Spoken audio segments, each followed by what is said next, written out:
The evening hung low over the city like a thought unfinished.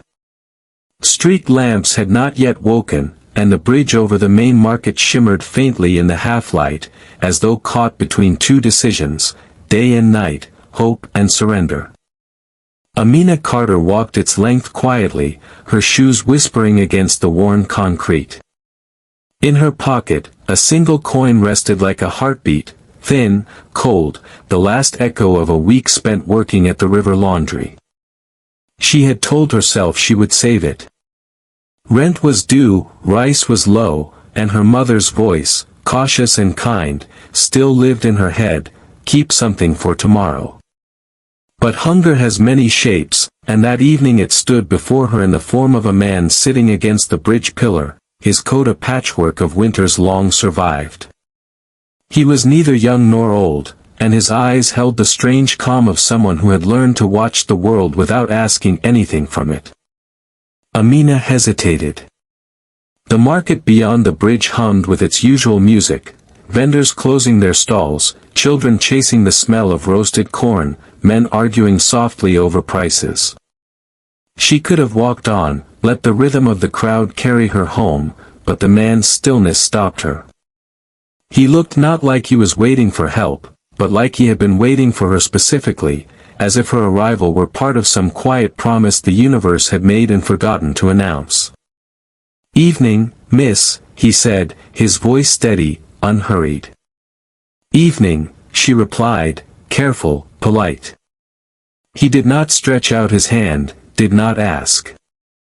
Yet there was a small metal bowl beside him, empty but for a faint reflection of the fading sky.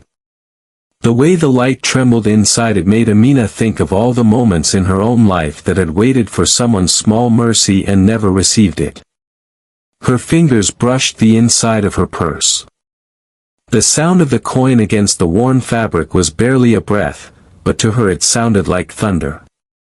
The practical side of her, the one that counted every penny, that measured detergent by the teaspoon, argued for reason.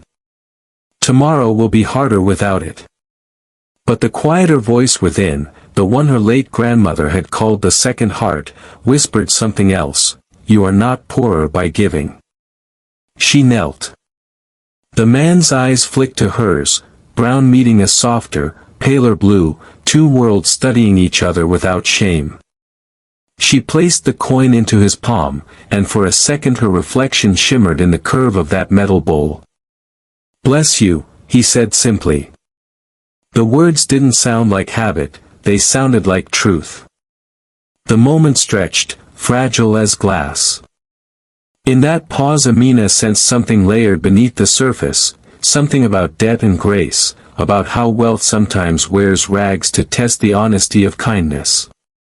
She didn't yet know that truth, but the bridge seemed to hum with it, the stones themselves remembering. He smiled, a slow, weary kind of smile that belonged to a man who had seen the world's unkindness and chosen not to answer it in kind. "You're the first person to look at me today," he murmured. "I'm not sure that's true," she said. "Maybe the first to see you." His laughter, soft and disbelieving, warmed the air between them. She straightened, and for a heartbeat neither moved. Behind them, the marketplace lights began to flicker alive, scattering gold across the river below. The coin she had given him glinted once, briefly catching the reflection, and then vanished into his grasp like a secret returned to its rightful keeper. When Amina walked away, the weight in her pocket had changed. It wasn't lighter, it was simply different, as though she carried a story now instead of a coin. And if she looked back, which she did, once, she could still see him sitting there, the glow of a single lantern settling on his shoulders like forgiveness. That night she dreamed of bridges. In one dream, she crossed the same bridge and found it endless, stretching through time. In another, she stood where the beggar had been, her hands empty but her heart strange and full. Somewhere, in both dreams, she heard a voice say, "The smallest coin buys the largest truth." When morning came, the city forgot easily, as cities do, but Amina did not. She felt a quiet shift inside her, like a door opening just enough for light to slip in. The act itself was simple, a single coin in an open palm. But hidden beneath it, invisible to everyone but the bridge, was the beginning of something vast, a kindness that would circle back to her one day in a form she could never have imagined. She did not know his name yet. She did not know that men like him could belong to two worlds. She only knew the way he looked at her, as if he had been waiting his whole life for that one small mercy. Morning poured over the city like soft brass light, spilling through alleys and turning puddles into mirrors. The market was already awake, shouting, bargaining, teasing, the human chorus that made every sunrise sound like survival rehearsed to music. Amina Carter threaded through it, her hands red from detergent, her skirt still damp at the hem from the river laundry. The scent of soap followed her like an honest ghost. She hadn't planned to pass the bridge again. Yet her feet carried memory better than her mind, and before long, she was near the same pillar where the man had sat the evening before. He wasn't there. Only the echo of his presence lingered, like warmth left by a recently removed coat. A few wrappers rolled past in the wind. She almost smiled. Some meetings, she thought, are meant to happen once, so they can stay perfect. By the time she reached school, the whispers had already formed a shape. Markets had many talents, gossip was the first among them. "You saw her, didn't you?" one girl snickered. "The laundress with the coin purse." Amina froze at the classroom door. A boy at the back smirked. "Our saint of small change."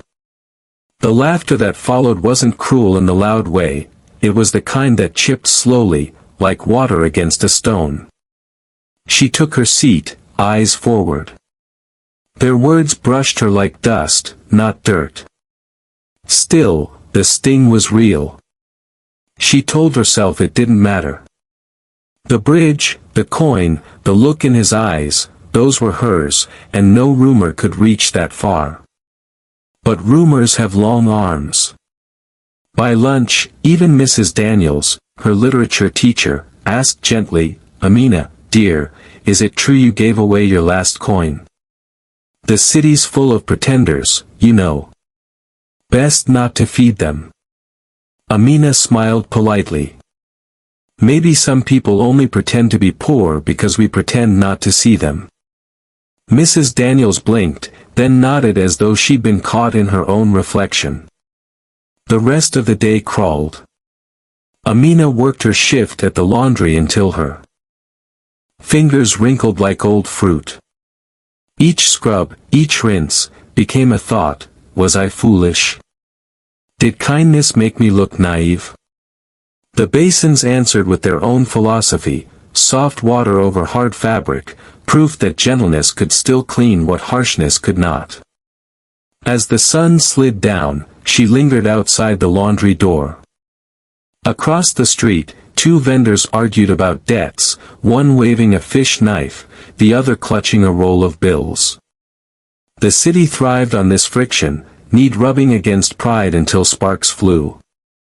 In that chaos, Amina saw herself, a thread stretched between patience and survival.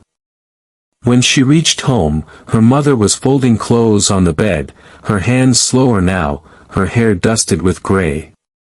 "You gave it away, didn't you?" she said without looking up. Amina's heart stilled. "How did you know?" "Because you came home lighter," her mother said.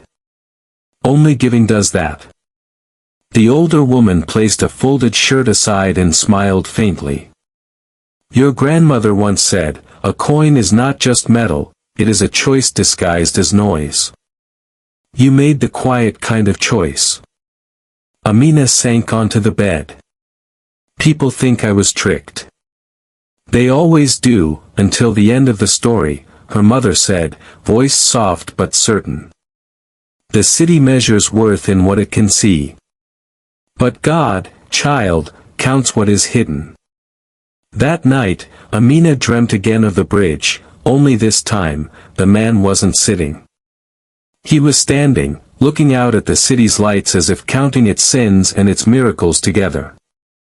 In her dream, he turned slightly, half-smile ghosting his face, and said, "The world keeps the score wrong, but kindness doesn't play for points." She woke before dawn, heart steady, mind humming.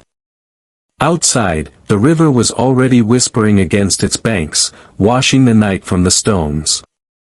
She understood something then, something not meant to be said aloud, that kindness is not a trade, it is a seed planted in ground you may never walk again. When she left for work the next morning, the gossip still fluttered around her, thin as smoke. But she walked through it untouched. Every word that mocked her only reminded her of what they hadn't seen, the look in his eyes when she gave the coin. That was not the gaze of a beggar. It was the gaze of someone who had once known abundance and had chosen to understand hunger instead. And though she couldn't name it yet, a quiet truth was taking root inside her, that the coin had not been lost, it had been sent. And like all things sent with honesty, it would one day return, carrying a story larger than its worth. The night came with the scent of riverweed and roasted corn, that strange mixture of hunger and comfort that always hung over the city. Amina had finished her shift at the laundry, her hands raw and lined like old parchment. The market had thinned, its noise softened into murmurs, lanterns flickering like exhausted hearts. She hadn't planned to walk the long way home, yet her steps, as though guided by memory's whisper, drifted again toward the bridge. There, beneath the arch where the stones met the slow river, she saw it, a small, trembling fire made of broken crates. Beside it, the man she had given her coin to. The same patchwork coat, the same posture of stillness. But something about him was different now. He seemed less invisible, as if the fire had introduced him back to existence. He looked up as she approached. "You came back," he said. His tone wasn't surprise, it was relief disguised as calm. "I wasn't sure why," she admitted. "That's the best kind of reason," he replied. "It means your heart walked ahead of you." She hesitated, then sat across from him, the fire between them painting her face in strokes of gold and amber.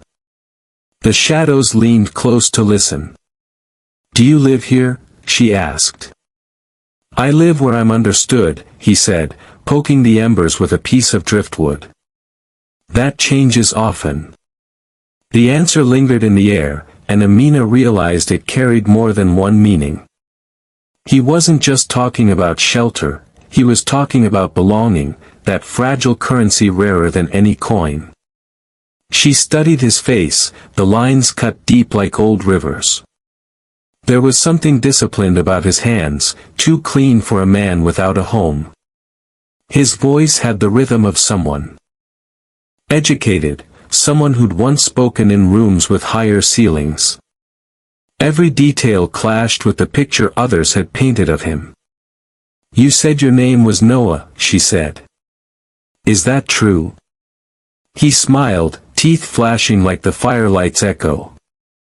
"Names are true until they're not. Noah fits the rain, don't you think?" Amina laughed softly. It was the first sound of warmth that had escaped her all week. "I suppose it does," she said. He reached beside him and lifted a small metal bowl, the same one that had held her coin. Inside it now were 3 more, glinting faintly.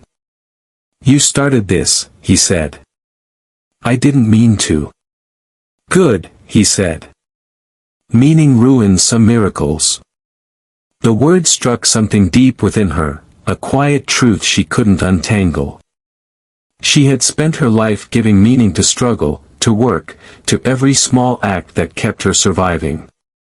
But this meeting, this warmth, this unplanned return, carried no calculation. It simply was. The fire crackled louder, a sound like applause from the unseen world. Noah looked at her through the glow. "You work by the river," he said. It wasn't a question. "Yes." "Laundry." "I used to watch you from the far bank sometimes," he said, eyes half closed. "You moved like someone who believed the world could still be cleaned." She felt her throat tighten. No one had ever spoken of her work that way, with respect. To most people, she was part of the scenery, another laborer bent over soap and water. But he said it as if she were doing something sacred. "Maybe some stains never come out," she said quietly. "Maybe they're not supposed to," he replied. "Maybe they remind the cloth of what it survived." Amina looked into the fire, her reflection bending across the flames. She thought of her mother's cracked hands, of the nights she'd eaten little so rent could be paid, of the laughter in the market that morning. The firelight made all of it seem smaller, manageable, like pain made polite by distance. "Do you ever think about leaving this bridge?" she asked. He chuckled, low and distant. "Every day. And yet, here I am." Sometimes you stay in a place long enough to remember who you were before you learn to run. The words hung in the cold air. Hidden beneath them was a story he wasn't yet ready to tell. She could feel it, the weight of it pressing behind his calm. When she finally rose to leave, he offered her something unexpected, a folded scrap of newspaper. On it, scrawled in hurried ink, were words she would remember long after the ink faded. "Kindness is not lost when given. It waits in corners the world forgets." She looked down at the note, then back at him. "You write?" "Sometimes," he said. "When the night needs company." Amina smiled. "Then tonight, it has enough." As she walked home, the firelight behind her seemed to follow, flickering through puddles, threading through shadows. She didn't know that this night, the fire under the bridge, the man who spoke like a poet hiding in rags, would soon unravel the city's neat lines between wealth and poverty, truth and disguise. For now, she only knew that her coin had found warmth, and that something far rarer had begun to take shape, trust born from curiosity, and a connection too honest to need explanation. By the time winter began curling around the market, the city had already learned a new story, one it liked better than the truth. Rumors, after all, were the only currency that never lost value. They traded faster than silver, heavier than stone, lighter than decency. And one morning, as Amina folded the last sheet at the laundry, she heard her name slip through the chatter like a thread through fabric. "They say he's a fraud," someone murmured. "That beggar under the bridge. The one she talks to. He was seen near a mansion," another said. "Carried boxes like a servant but gave orders like a master." "Strange, isn't it?" Amina kept her eyes on the steam rising from the tub. Her hands moved faster, her heart slower. The voices blended into the hum of rinsing water until they became rhythm instead of language. Still, the meaning stayed. A fraud. A servant. A master. The city loved its contradictions more than its compassion. When she walked home that evening, the bridge waited for her, half in fog, half in memory. Noah wasn't there. Only the marks of his fire remained, ashes scattered like gray confetti celebrating something no one could name. For the first time, Amina felt the cold fully. The bridge seemed to have lost its heartbeat. She told herself it didn't matter. You gave a coin, not a promise. But the thought didn't comfort her. At school the next day, her friend Lonnie smirked from across the bench. "They say your friend found himself a nice car," she teased. "Next time you see him, maybe ask for your coin back." The laughter that followed had sharp edges, but Amina didn't join in. She simply turned her gaze to the window, where the sky held the color of unpolished steel. That night, she walked to the bridge again, not out of hope, but out of unfinishedness. People like her didn't have time for dreams, they had instincts. And hers whispered that stories told in her absence were best answered in person. When she arrived, Noah was there, but different. Shoulders drawn, eyes shadowed, hands clasped as if in apology. The fire was gone, only the faintest ember remained, enough to paint the outline of his sorrow. "You heard," he said quietly, before she could speak. "I did. And you came anyway." "I came because I don't like ghosts wearing my questions," she said. He nodded slowly, his smile a tired crescent. "They saw me yesterday, didn't they? Near the Hale mansion." Amina said nothing. The rumor had named a place she could never afford to imagine. The Hale estate sat on the hill, white walls and silence, owned by a man who built hospitals and hotels, whose face appeared in newspapers beside words like philanthropy and legacy. Noah poked the ash with a stick, watching the gray dust swirl upward. "They think I belong there. Or that I steal from it. I suppose both can be true in a way." She frowned. "That isn't funny." "It isn't meant to be," he said. "Truth rarely is." The silence that followed wasn't empty, it was alive, restless, waiting.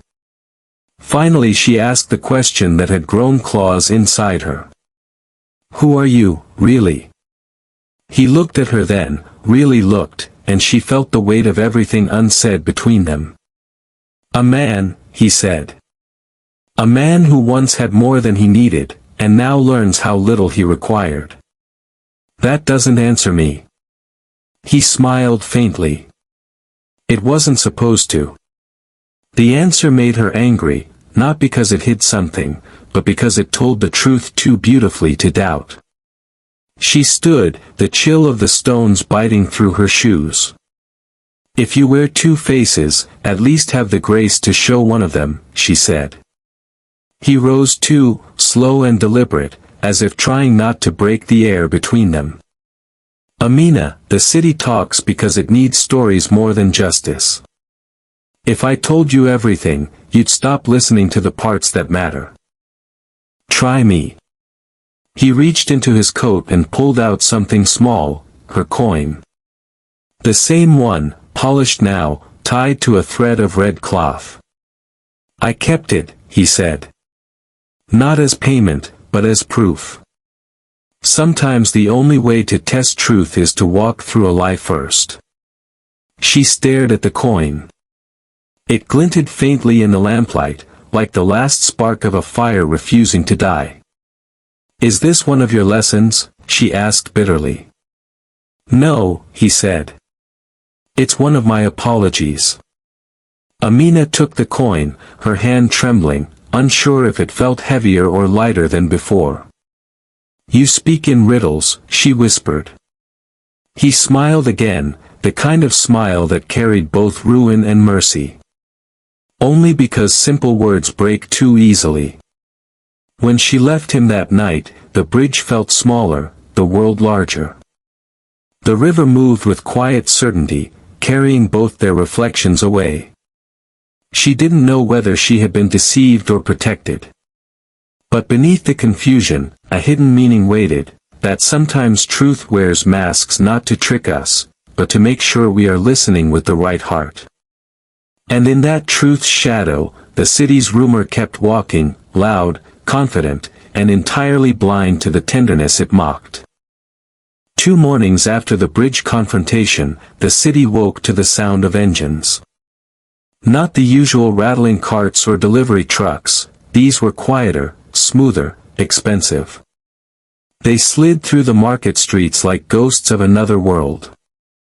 People paused mid-sail, curiosity outpacing commerce. At the river's edge, the cars lined up in gleaming symmetry, their tinted windows reflecting the grime and color of the bazaar.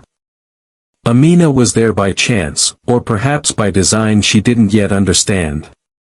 She had come to deliver a bundle of freshly washed sheets to the hospital kitchen, but the sight of the cars stopped her breath. From the nearest one, a man stepped out, tall, pale, suited in gray so fine it caught the morning light like silk. Everyone knew the face, Rowan Hale, the white billionaire who had built half the city's new skyline. He spoke with a kind of authority that didn't need volume. And beside him, carrying a clipboard, was Noah. Not the Noah from under the bridge, wrapped in rags. This one stood straight, clean-shaven, his hands gloved, his posture quiet but commanding. The same calm eyes, yes, but now they held the focus of a man accustomed to being obeyed. The crowd whispered its confusion. "That's him," someone hissed. "The beggar." "No," another corrected, "the boss's man." But Amina saw something different, not disguise, not deceit. His stillness was the same. His kindness was unchanged. It was the context that had shifted, like a painting hung in a new frame. The same brushstrokes, but the room interpreted them differently. She stepped forward before she could stop herself. Noah saw her. Recognition flickered, not guilt, not pride, something gentler, almost relief. He nodded once, a gesture small enough to pass for coincidence. Then he turned back to Hale, giving orders to the workers unloading boxes. Mattresses, blankets, medical supplies, one man muttered beside Amina.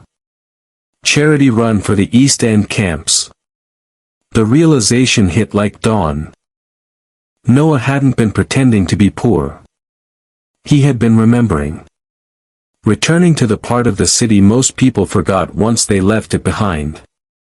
Hale finished speaking and got into his car, but Noah stayed behind, sleeves rolled up, helping lift crates into a warehouse by hand.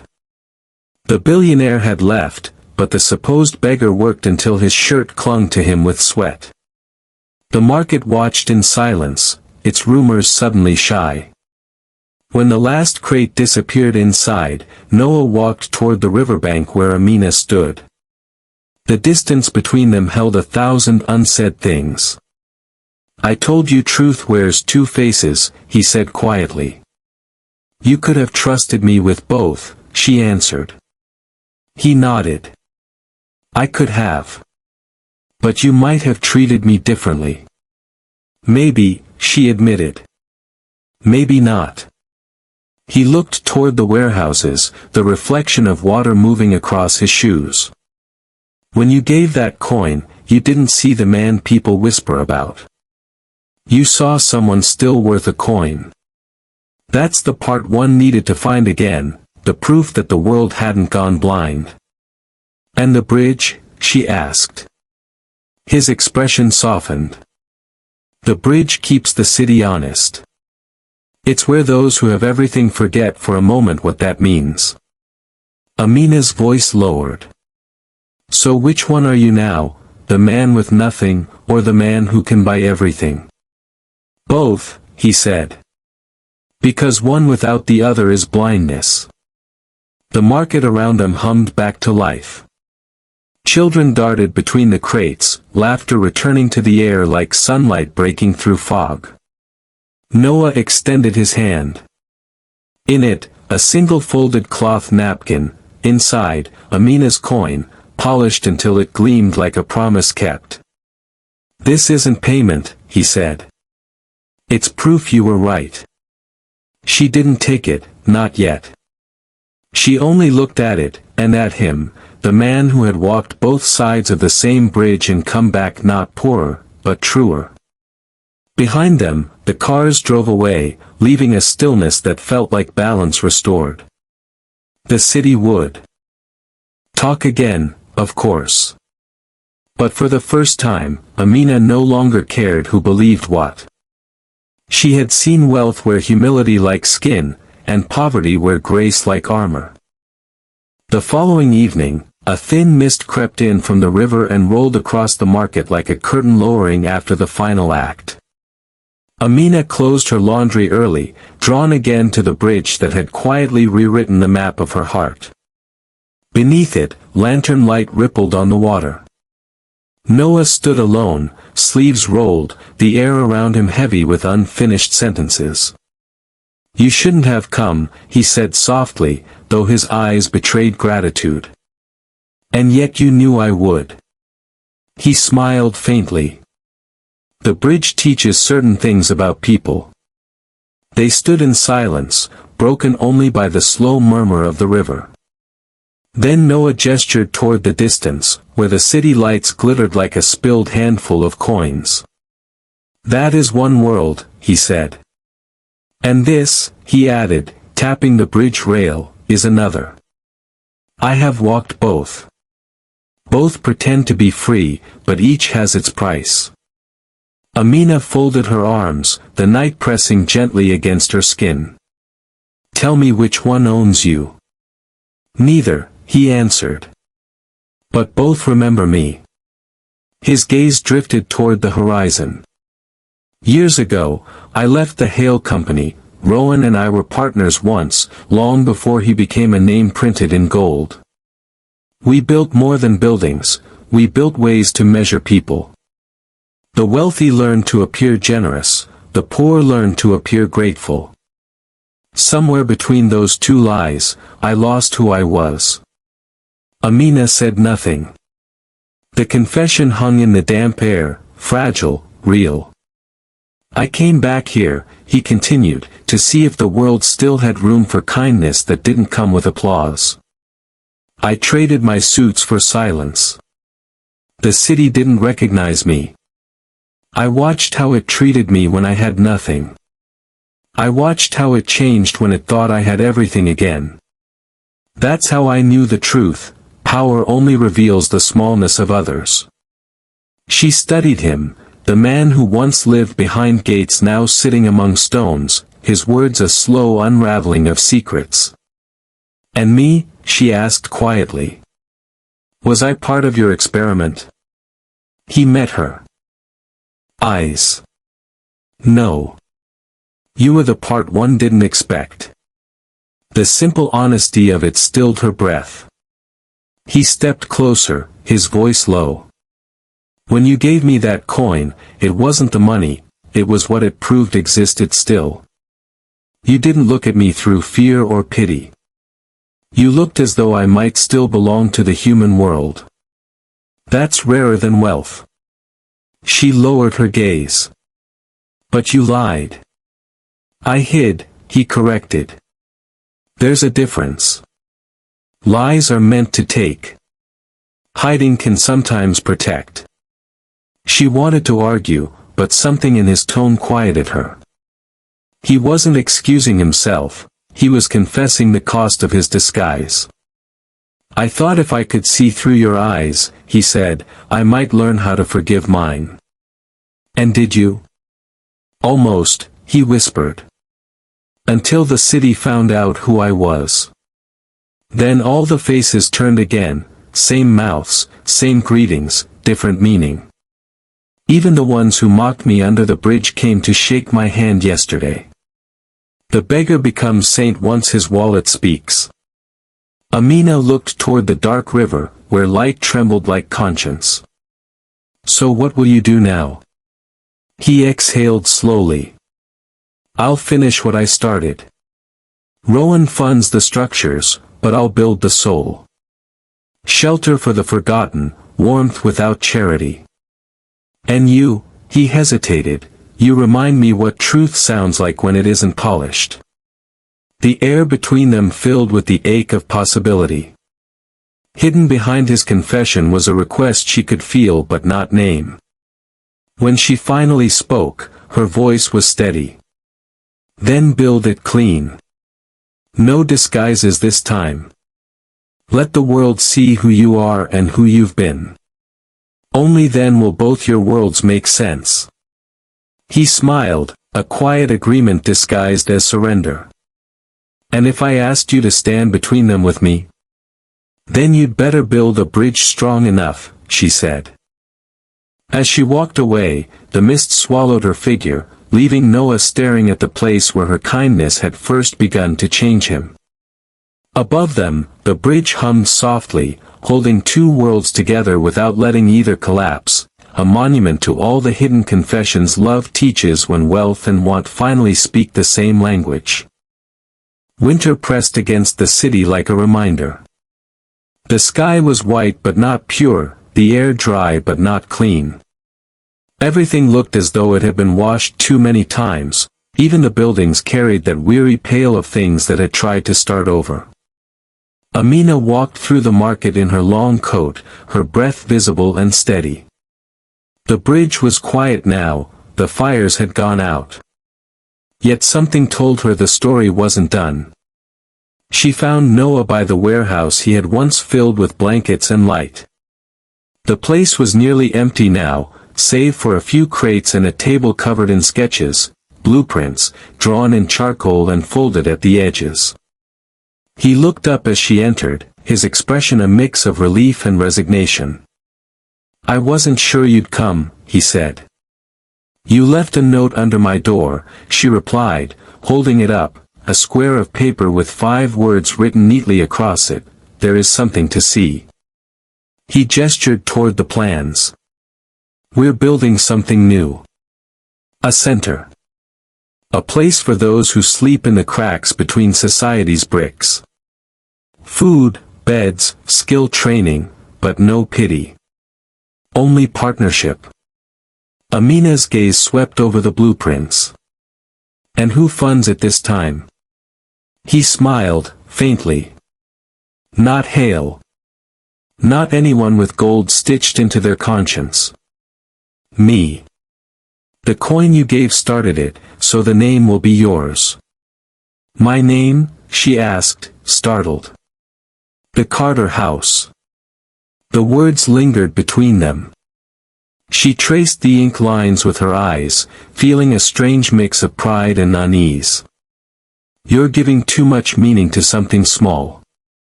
"The small things are the only ones that last," he said quietly. Outside, the wind rose, pressing against the warehouse windows like an impatient spirit. The noise filled the silence between them until she spoke again. "And what happens to you when this is done, Noah? Do you go back to the high towers and the white marble floors?" He shook his head. "I burned that map. I'm staying where things weigh what they're worth." Amina folded her arms. "Then what do you want from me?" For the first time, he hesitated. His usual calm cracked just enough to show the raw truth beneath. "I want you to choose," he said. "Not between wealth and poverty, but between distance and belonging. I've seen the city from above and below, and neither feels like home without you." The confession carried no grandness, no pleading, only sincerity. It was the kind of truth that walked instead of ran. Amina looked at him for a long moment. "You built 2 lives," she said softly. "Now you're asking me to walk the line between them." "I'm asking you to draw a new one," he corrected. The hidden meaning wasn't lost on her, this wasn't just about them. It was about how the world asked everyone to choose sides, rich or poor, giver or taker, saint or sinner. But life, she thought, was lived in the spaces between. She stepped closer to him, the distance thinning until she could hear the quiet of his breath. "And if I say yes?" "Then we start again," he said, but honestly this time. Her hand brushed the table, fingertips resting on the blueprint's edge. "And if I say no?" "Then I keep building," he answered simply. Kindness doesn't end because love hesitates. The honesty in that made her chest ache. She turned toward the door, a heavy, rusted thing that creaked when touched. She paused, glancing back at him. "The bridge taught us to cross. Maybe this door is asking us to stay." He nodded, his smile quiet, patient. Amina opened the door. Cold light spilled in, painting her face half gold, half shadow, like a woman walking between two worlds, deciding which one deserved her. She didn't answer with words. But the look she gave him said enough. It was the look of someone who had chosen not a man, but a way of living, one stitched with truth, built on the small mercies the world had almost forgotten. When she stepped out into the morning, she didn't close the door behind her. Some doors, after all, are meant to remain open, for others. Find their way through. Spring came quietly that year, as if it didn't want to wake the city from its new rhythm. The river ran fuller, carrying with it the scent of renewal and silt. Above it, the bridge stood the same, stone, sturdy, remembering. But something in the air had changed. The market's shouts were gentler now, as though the city had learned to listen to itself. Amina walked through the streets, her hands no longer raw, her step unhurried. Behind her, the laundry's old wooden sign had been replaced by a painted one, Carter House, stitching second chances. Inside, women worked at sewing tables by the windows, mothers, widows, once homeless men, their laughter the kind that rebuilds the air. Noah had kept his promise, he funded the foundation, but he left the running to her. You know the weight of work, he'd said. I only know the price of it. That morning, she found him at the river's edge, sleeves rolled, sketching plans for the next expansion, a food bank, maybe, or a reading hall. His hair had grown, his shoes were muddy, and yet he looked freer than he ever had in his tailored days. You still draw like the world's on deadline, she teased. He smiled without looking up. Maybe it is. She sat beside him, the same place where their story had first taken shape, two strangers divided by circumstance, united by a single act of faith. The bridge above them hummed with passing footsteps, 1,000 stories echoing in stone. Do you ever miss it? She asked. The suits, the marble offices, the power. He thought for a moment, pencil resting in midair. Sometimes, he admitted. But only the illusion of safety it gave. You learn that control isn't the same as peace. They watched the water for a while. The sunlight rippled across it, turning silver to gold, gold to memory. Then Noah reached into his pocket and pulled something out, the same coin, now bound with a new ribbon of indigo silk. I kept this longer than I should have, he said, holding it out. It's been through both our worlds, the one that takes and the one that gives. But it belongs where it began. Amina stared at it, her reflection bending across the metal. The coin had aged, dulled around the edges, yet its center gleamed as though it had been waiting for this moment. I don't need it back, she said softly. I know, he replied. That's why it's yours. She took it anyway, closing her fingers around it. The weight was the same as the night she gave it away, but the meaning had grown. It was no longer just money. It was a mirror, proof that kindness, once set loose, finds its way home. You realize what this means, she said, her voice catching between laughter and tears. This story has walked in a circle. Good stories always do, he said. They come back to the truth. She looked at him then, seeing both versions of the man, the beggar and the builder, and realized they were not opposites but halves of the same lesson. That love, like generosity, only survives when it stops belonging to one person alone. Noah stood, brushing dust from his hands. The city will talk again, he said. They'll wonder if the girl who gave her last coin ever regretted it. And what will you tell them? He smiled. That she built a house with it. The river wind lifted her scarf, sending it fluttering like a flag of soft defiance.